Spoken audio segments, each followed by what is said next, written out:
I want to talk to you today about a struggle that I see in relationships, especially in marriage. That seems to be the biggest relationship that is challenging and we all need to work on. The struggle I see is that in spite of how well informed we are, it seems that too many of us are still trying to fix or improve our marriage by focusing on fixing or improving our spouse, the other person. We know that doesn't work. We've been told that you can't fix someone else. And the harder we try, the more frustrating that gets.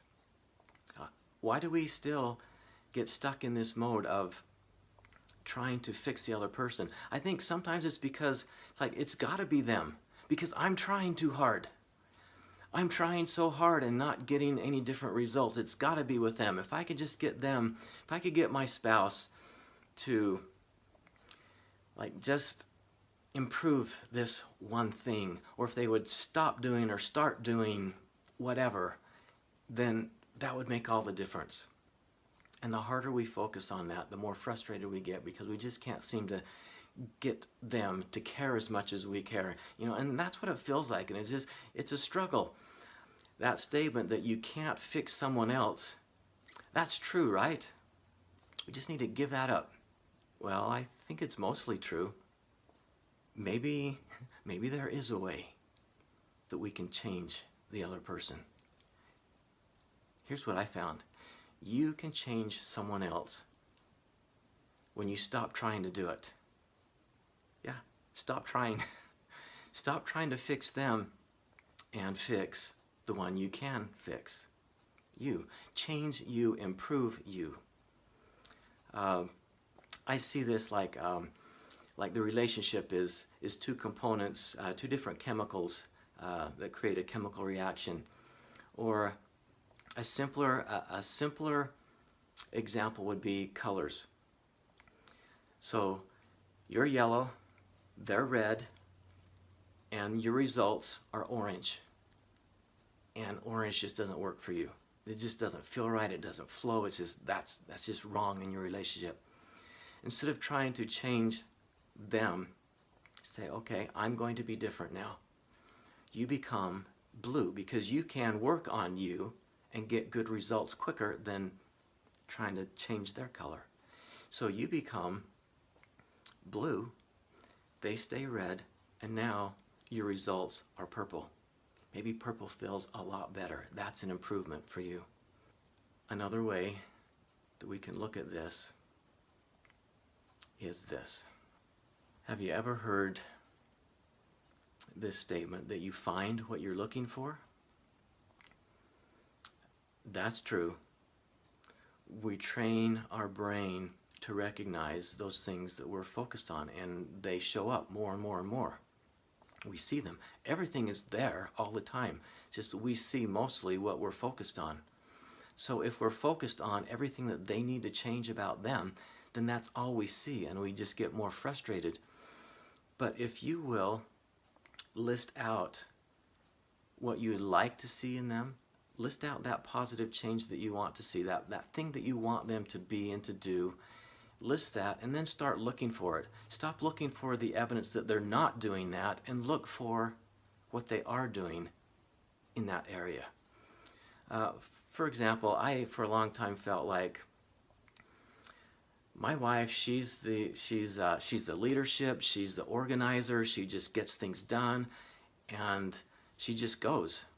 And that's all good, but sometimes it felt like she's just leaving me out of it.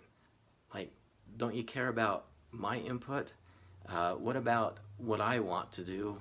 And it just seemed like she was so busy going with her plans and accomplishing her goals that I was just left dangling over there. And I wish my spouse would ask me more. What do I like? What do I want? What is my opinion? Do you need this or that?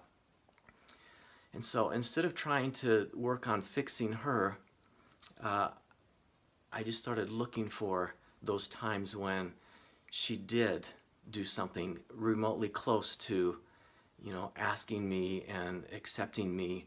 And so I started to see things that she would say,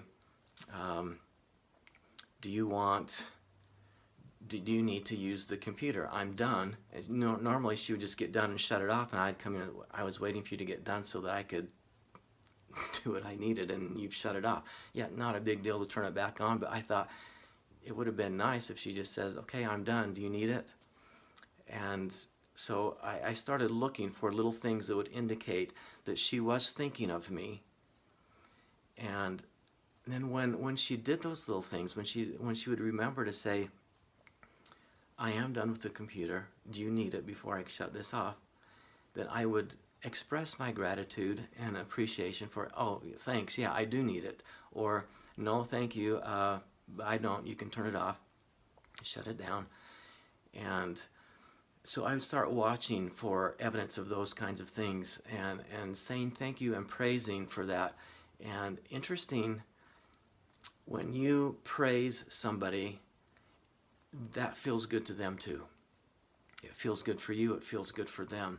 And when you start praising those little things that are moving in that direction of what you'd like to see, that change that you'd like to see happen, it happens just in those little bits at a time. You look for evidence of anything that is close to what you're hoping they are going to be. And when you praise them, that creates a reaction in their brain, and it feels good. And so their brain starts to help that process along. They want that praise again, and so they start to do that thing.